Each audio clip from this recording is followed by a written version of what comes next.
Hi friends, INR துணை சீரியலில் இன்றைக்கி நாளைக்கான எபிசோடு பார்க்கலாம். புதுசாக பார்க்குறவங்களா இருந்தால் சப்ஸ்கிரைப் பண்ணிக்கோங்க, லைக் ஹைப்பு கொடுத்து விடுங்க. வாங்க வீடியோக்குள்ளே போகலாம். சனிக்கிழமை எபிசோடு எதில் முடிச்சிருப்பாங்கன்றது பார்த்தீங்கன்னா, வானதி வந்து மெக்கானிக் ஷாப்பில் வந்து பாண்டியன் இருப்பார். அந்த இடத்துல வந்து யாரை கேட்டேன், எங்கள் அண்ணனை வந்து நீ அடிச்ச அப்படின்ற மாதிரி தான் வந்து கேட்டதுக்கு, உங்கள் அண்ணன் தேவையில்லாதெல்லாம் வந்து பேசுகிறானே அப்படின்ற மாதிரி கேட்டதுக்கு, என்ன தேவையில்லாத பேசுகிறாரு, அவர் கரெக்டாக தானே பேசினார், கல்யாணம் பண்ணிக்க போகிறேன்னு சொன்னது நான் தான் அண்ணன், அப்போ நான் சொன்னதானே அவர் வந்து சொல்லியிருக்கிறாரு, இப்போ அதெல்லாம் உனக்கு என்ன பிரச்சனை, எதுக்கு நீ அவரை அடிச்ச நீ அப்படின்ற மாதிரி தான் வந்து என் வீட்டு ஆளுங்கிட்ட இனி தேவையில்லாத பிரச்சனை பண்ணுற வேலை வச்சுக்காத நீ அப்படின்ற மாதிரி தான் வந்து சொல்லுவாங்க. அப்படியே எபிசோடு வந்து முடிப்பாங்க. இன்றைக்கி வந்து பார்த்திங்கன்னா அதுலேருந்து தான் கண்டினியூ ஆகும். தேவையில்லாத வந்து என் அண்ணங்கிட்ட வந்து பிரச்சனை பண்ணிட்டு இருக்கிற வேலை வச்சுக்காத, நான் சொல்லி தானே அவங்க பார்த்துட்டு இருக்கிறாங்க, பொண்ணு மாப்பிள்ளை பார்த்துட்டு இருக்கிறாங்க, நீ எதுக்கு போயிட்டு எங்கள் அண்ணன் சட்டையை பிடிச்சி கேட்டு வச்சுருக்கிற நீ அப்படின்ற மாதிரி தான் மறுபடியும் இன்றைக்கி அதே தான் கேட்பாங்க. அதுக்கப்புறம் சும்மா வந்து நான் உன்னை தேடி வரதுனால தானே நீ என்னை மதிக்கவே மாட்டேங்கிற அப்படின்ற மாதிரி தான் வந்து வானதி வந்து சொல்லுவாங்க. பாண்டியன் வந்து உடனே வந்து என்ன சும்மா வந்து என்ன கல்யாணம் பண்ணிக்கிறேன்னு கேட்டேன், நீ தானே இப்போ கல்யாணம் பண்ணிக்கிறேன்னு வந்து சொன்னேன், சாப்பாடு நல்லா இல்லைன்னு சொன்னதுக்கு தான் வந்து நீ கல்யாணம் பண்ணிக்கிறேன்னு சொல்லிட்டு சொல்லுவேன். அதுக்கப்புறம் தாம்தோன்னு குதிப்பா, அதுக்கு அடுத்த நாள் வந்து ஒன்றும் தெரியாத பாப்பா மாதிரி பேசின்னு இருப்ப, நீ இப்போ என்ன கல்யாணம் தானே பண்ணிக்க போகிறேன், நானா சொன்னேன், நீயே தானே வந்து சொல்லிட்டு இருக்கிற, நீ கல்யாணம் பண்ணிக்க போடி அப்படின்ற மாதிரி தான் வந்து பாண்டியன் வந்து சொல்லுவார். எவ்வளோ திமிரு, நானாக உன்னை தேடி வரதுனால தான் நீ இவ்வளோ திமிராக பேசிகிட்டு இருக்கிறியா, இதே தெருவில் நான் மாலைங்க அழுத்தமாக இன்னொருத்தங்க முன்னாடி போகிறேன்னா இல்லையா பாரு உன் முன்னாடி அப்படின்ற மாதிரி தான் வந்து அவர் சொல்லுவார். உடனே அங்கே வேலை செய்கிற முருகன் வந்து என்ன சொல்லுவார்னா, எங்கேயே இருக்குது உங்கள் வீடு, எங்கேயே கல்யாணம் பண்ணுறோம், எங்கேயே போக போகிற அப்படின்னு சொல்லி கேட்டதுக்கு, நான் அவங்ககிட்ட எதனா பேசுகிறேன்னா நீ வாய் மூடு அப்படின்ற மாதிரி தான் வந்து அந்த பையனை வந்து சொல்லுவாங்க.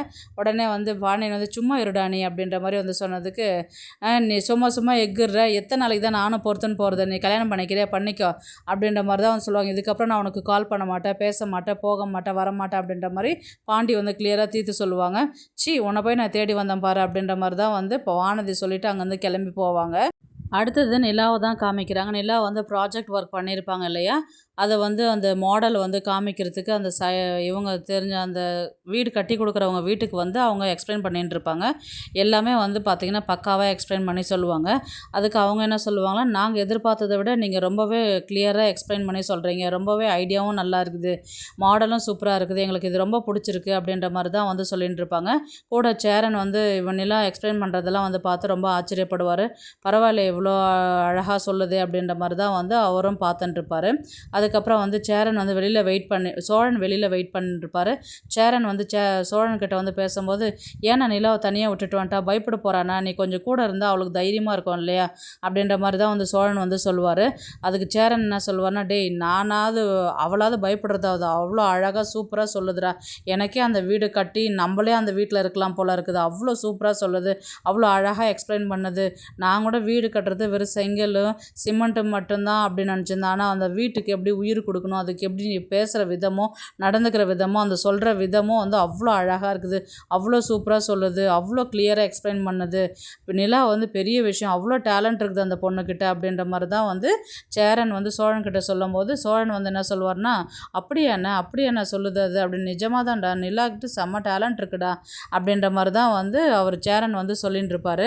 அடுத்தது வந்து பார்த்திங்கன்னா வீட்டில் வந்து பல்லவன் வந்து வீட்டில் பெருக்கின்னு இருப்பார். நடேசன் தான் வந்து ஃபோன் பண்ணி பேசின்னு இருப்பார். இந்த மாதிரி ரெண்டு எல்லாம் முடிச்சிரு, இல்லைனா 30 எல்லாம் முடிச்சிரு, இல்லை இது சரிப்பட்டு வராது, நீ 30 எல்லுக்கே பேசிடு அப்படின்ற மாதிரி தான் வந்து பேசின்னு இருப்பார். உடனே பல்லவன் வந்து அதை ஒட்டு கேட்டுருப்பார். அந்த நேரம் பார்த்து நிலா வந்து வருவாங்க. அண்ணி இந்த மாதிரி பாரு, அப்பா வந்து அவர் இத்தனை எல்லு அத்தனை எல்லுன்னு லட்சக்கணக்கில் பிஸ்னஸ் பேசுகிறாரு, அது என்ன எதுன்னு நீங்கள் கொஞ்சம் விசாரித்து சொல்லுங்களேன் நீங்கள் அப்படின்ற மாதிரி வந்து சொன்னதுக்கு, இருடா கேட்போம் அப்படின்ற மாதிரி இவங்க நிலா வந்து நடேசன்கிட்ட தான் பேச போவாங்க. என்னது எல்லாம் பேசுகிறீங்களே, என்னது அப்படின்னு சொல்லி கேட்டதுக்கு, பிஸ்னஸ்ஸு அது யார் பல்லவன் வந்து கேட்டானா, ஒட்டு கேட்டானாவா அப்படின்ற மாதிரி தான் கேட்டதுக்கு, ஒட்டு கேட்டால் என்ன, நான் தானே உங்ககிட்ட கேட்குறேன், நீங்கள் சொல்லுங்களேன் அப்படின்ற மாதிரி தான் வந்து நிலா வந்து நடேசனை பார்த்து கேட்பாங்க. நடேசன் வந்து என்ன சொல்லுவாங்கன்னா, அதெல்லாம் அவங்ககிட்ட சொல்ல முடியாது, உன் வேலை என்ன பாரு அப்படின்ற மாதிரி தான் சொன்னதுக்கு, அவர் வந்து இவங்க நிலாவை திட்டிட்டு அவர் அங்கேருந்து கிளம்பிடுவாங்க. உடனே வந்து பல்லவன் வந்து, பாருடா என்கிட்ட சொல்லாதே கிளம்பி போகிறாரு அப்படின்ற மாதிரி நிலா வந்து பல்லவன்கிட்ட சொல்லும்போது, ஒழுங்காக நான் செவனேன்னு இருந்திருப்பேன், தேவையில்லாத இதை போய் கேளு அதை போய் கேளுன்னு சொல்லிட்டு நான் கேட்குறேன், என்னை மதிக்கவே இல்லை, அவர் பாட்டுன்னு எழுந்து கிளம்பி போயினாக்குறாரு, எல்லாம் உன்னால் தாண்டா அப்படின்ற மாதிரி வந்து நிலா வந்து பல்லவன் சோழன்கிட்ட கத்திட்டு அதுக்கப்புறம் உள்ளே போவாங்க. சோழன் வருவார். சோழன் வந்து அண்ணா பசிக்குது, எனக்கு சாப்பாடு எடுத்து வைண்ணா அப்படின்ற மாதிரி வந்து சொல்லுவார். சேரன் வந்து இருடா ஆம்லேட் ஊற்றிட்டு வர, கொஞ்ச நேரம் வெயிட் பண்ணடா அப்படின்ற மாதிரி சொல்லும்போது பல்லவன் என்ன சொல்லுவார்னா, அண்ணா நான் ஒரு காமெடி சொல்கிறேன், கடி ஜோக்கு, அதுக்கு நீ ஆன்சர் பண்ணுறியா அப்படின்ற மாதிரி வந்து அவர் பேச ஆரம்பிப்பார். டே என்னால் முடியலடா அப்படின்ற மாதிரி தான் அவர் சொல்லுவார். சும்மா தானே உட்காந்துக்கிறேன், கொஞ்சம் சொல்ல அப்படின்ற மாதிரி சொன்னதுக்கு, கேள்வி கேட்டதுக்கு யாருக்குமே ஆன்சர் தெரியாது. அதுக்கப்புறம் வந்து அவரை பல்லவனே அந்த ஆன்சர் சொல்லும்போது வந்து பார்த்திங்கன்னா, டே மொக்க ஜோக்காக இருக்குதுடா, தயவுசெய்து வாயை மூடுறா, எனக்கு பசி தாங்க முடியலடா, அண்ணா இப்போ நீ சாப்பாடு எடுத்துகிட்டு வர போகிறே இல்லையா அப்படின்ற மாதிரி கேட்டதுக்கு, இதை வந்துட்டேன் இரண்டா அப்படின்னு சொல்லிட்டு சாப்பாடெலாம் கொண்டு வந்து வச்சுட்டு பரிமாறின்னு இருக்கும்போது வந்து பார்த்திங்கன்னா, பாண்டியன் முகம் வாடி போய் எதுவுமே சரியாகவே சாப்பிடாத அமைதியாக உட்காண்ட்ருப்பார்.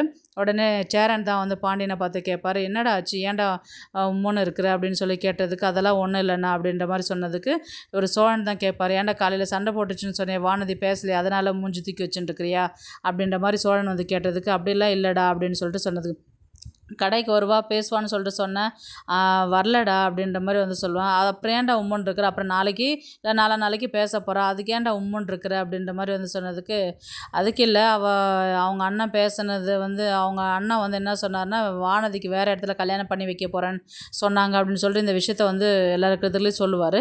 என்னது வேறு கல்யாணம் பண்ணிக்க போதா வானதி, அப்படின்லாம் பண்ணாதரா, அது கோவத்தில் அது ஏதோ முடிவு எடுக்கும், அதுக்கப்புறம் 2 நாள் கழித்து யோசிக்கும், அந்த மாதிரி ஆள் தான்டா அது அப்படின்ற மாதிரி தான் வந்து சோழன் வந்து சொல்லுவார். அதுக்கப்புறம் என்னாச்சு திடீர்னு அப்படின்ற மாதிரி வந்து நிலா வந்து கேட்பாங்க. அது இல்லைங்க, இந்த மாதிரி நேற்றுக்கு சாப்பாடு சரியில்லைன்னு சொல்லி சொன்னதுக்கு சண்டை போட்டதுக்கு அவங்க அண்ணன் வந்து அது மாதிரி சொல்லிட்டு போனான். ஆனால் அவங்க அண்ணன் சொன்னதை நான் நம்பவே இல்லை. அதுக்கப்புறம் வானதி கடைக்கு வந்ததுக்கப்புறம் நான் தான் வந்து பையனை பார்க்கவே சொன்னேன், நான் தான் கல்யாணம் பண்ணிக்க போகிறேன், அந்த மாதிரி நடந்த விஷயத்த எல்லாமே சொல்லுவாங்க. எதுக்குடா அந்த பொண்ணு இந்த மாதிரிலாம் பண்ணுது, நாங்கள் வேணால் அவகிட்ட பேசி பார்க்கட்டுமா அப்படின்னு சொல்லி கேட்டதுக்கு, அதெல்லாம் வேண்டாம், எனக்கு சாப்பாடு போதும்னு சொல்லிட்டு அவர் சாப்பிடாதவே எழுந்து அங்கேருந்து கிளம்பி போயிடுவார். அதுக்கப்புறம் வந்து பார்த்திங்கன்னா, அவர் நிலா வந்து வேலை செஞ்சுட்டு இருப்பாங்க லேப்டாப்பில்.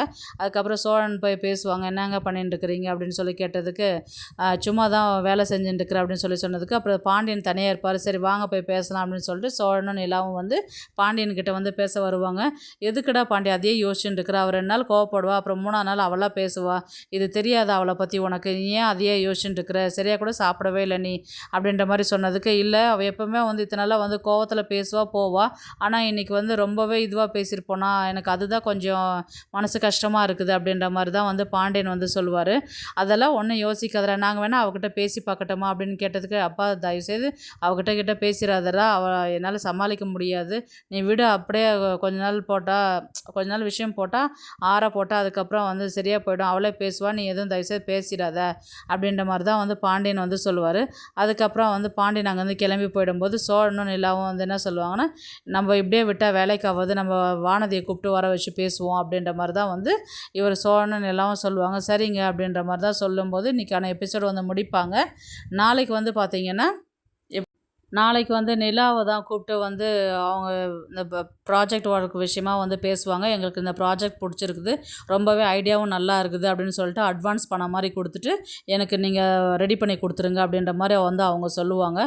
இது வந்து பார்த்திங்கன்னா இவங்களுக்கு எல்லாருக்குமே ஒரு நல்ல சான்ஸு, ஒரு சந்தோஷமான விஷயமாகவே இருக்கும். அதுக்கப்புறம் வந்து இவங்க வந்து அதை பிஸ்னஸில் வந்து பார்த்திங்கன்னா நல்லா அதை மேற்கொண்டு செய்யும் பொழுது அடுத்த ஆர்டர்ன்றது வரும். இந்த மாதிரி ஆர்டர் மூலயமா இப்போ நிலாவால் தான் வந்து சேரன் கல்யாணம் நடக்கிற மாதிரி தான் இருக்கும்.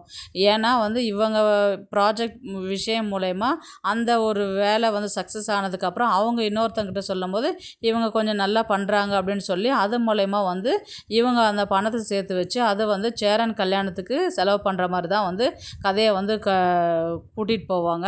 அதுக்கு முன்னாடி பார்த்திங்கன்னா இவங்க அந்த ப்ராஜெக்ட் ஒர்க் பண்ணதும் இவங்களுக்கு பிடிச்சி அடுத்த ப்ராஜெக்ட் வந்து செய்ய ஆரம்பிக்கிறதுக்கு நிலாவை வந்து காண்டாக்ட் பண்ணுற மாதிரி தான் இருக்கும். இல்லை எங்களுக்கு தெரிஞ்சவங்ககிட்டையும் நாங்களும் சொல்கிறோம், நீங்கள் அவங்களுக்கும் இந்த ஐடியா பண்ணி கொடுங்க, எங்களுக்கு நீங்கள் பண்ணி கொடுத்த ஐடியா வந்து இன்னொரு பிஸ்னஸ் பார்ட்னருக்கும் பிடிச்சிருக்கு, அவரும் வந்து ஒரு மாடல் கேட்குறாரு, நீங்கள் ரெடி பண்ணி கொடுங்க அப்படின்ற மாதிரி தான் நிலாக்கிட்ட வந்து பேசுகிற மாதிரி தான் இருக்கும்.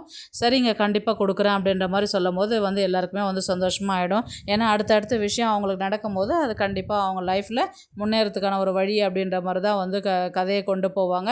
அடுத்தது வந்து பார்த்திங்கன்னா பாண்டியன் வந்து மறுபடியும் வந்து வானதிக்கு வந்து கால் பண்ணுவாங்க. ஏன்னா நான் உனக்கு சத்தியமாக கால் பண்ணவே மாட்டேன் மாட்டேன் அப்படின்ற மாதிரி அவர் சொன்னார் இல்லைங்களா, அவர் வந்து பண்ணலாமா வேணாமா அப்படின்ற மாதிரி தான் யோசிப்பாங்க. அதுக்கப்புறம் வந்து வேலை செஞ்சுட்டு இருக்கும்போது ஆப்போசிட்டில் வந்து வானதி போவாங்க. ஆனால் திரும்பி பார்க்காதே போவாங்க. இவர் வந்து வானதி அப்படின்ற மாதிரி தான் வந்து கூப்பிடுவார். ஆனால் அவங்க வந்து கண்டுக்காத அங்கேருந்து கிளம்பி போகிற மாதிரி தான் இருக்கும். இவர் வந்து பாண்டியன் வந்து இதையே யோசிச்சுட்டு இருப்பார். ஒருவேளை ரொம்ப சீரியஸாகவே இருக்கிறாளோ அப்படின்ற மாதிரி தான் வந்து இவர் பாண்டியன் வந்து கெஸ் பண்ணுவார். இல்லை இந்த அளவுக்கெல்லாம் இருக்க மாட்டாளே, ஏன் இப்படி பண்ணுறா அப்படின்ற மாதிரி தான் அவர் யோசித்து முடிவு பண்ணிவிட்டு அவர் வேலை செய்ய ஆரம்பிச்சிருவார். அதுக்கப்புறம் வந்து பார்த்திங்கன்னா வீட்டில் வந்து நடேசன் வந்து மறுபடியும் வந்து இத்தனை எல்லை முடிக்கணும் அத்தனை எல்லை முடிக்கணும் அப்படின்ற மாதிரி வந்து கேட்கும்போது திரும்ப திரும்ப என்ன எள்ளுன்னு பேசுகிறீங்களா, என்ன அது என்ன பிஸ்னஸ் அது அப்படின்ற மாதிரி தான் வந்து நிலா வந்து நடேசனை பார்த்து கேட்குற மாதிரி இருக்கும். அதெல்லாம் ஏமா அவங்ககிட்ட சொல்ல முடியாது, நான் தான் ஏற்கனவே அவங்ககிட்ட சொல்லிட்டேன்ல அப்படின்ற மாதிரி வந்து சொன்னதுக்கு, அன்றைக்கி தான் எதுவுமே சொல்லவே இல்லையே அப்படின்ற மாதிரி வந்து நிலா வந்து நடேசனை பார்த்து கேட்பாங்க. அதெல்லாம் உனக்கு என்னம்மா, உனக்கு கரெக்டாக நான் ஒரு சர்ப்ரைஸ் வச்சுருக்கிறேன், அது கண்டிப்பாக நடக்கும், அப்போ நான் உனக்கு விஷயம் சொல்கிறேன் அப்படின்ற மாதிரி தான் நடேசனை வந்து நிலாவை பார்த்து சொல்கிற மாதிரி இருக்கும். அப்படியே வந்து எபிசோடு வந்து முடிப்பாங்க. பார்க்கலாம் கதையை வந்து எப்படி. இந்த வீடியோ பிடிச்சிருந்தா ப்ளீஸ் லைக் பண்ணுங்கள், ஷேர் பண்ணுங்கள், சப்ஸ்கிரைப் பண்ணுங்கள். தேங்க்ஸ் ஃபார் வாட்சிங். இந்த வீடியோ பிடிச்சிருந்தா லைக் பண்ணுங்க, நம்ம சேனலை சப்ஸ்கிரைப் பண்ணுங்க. உங்க ஆதரவு ரொம்ப முக்கியம். நன்றி.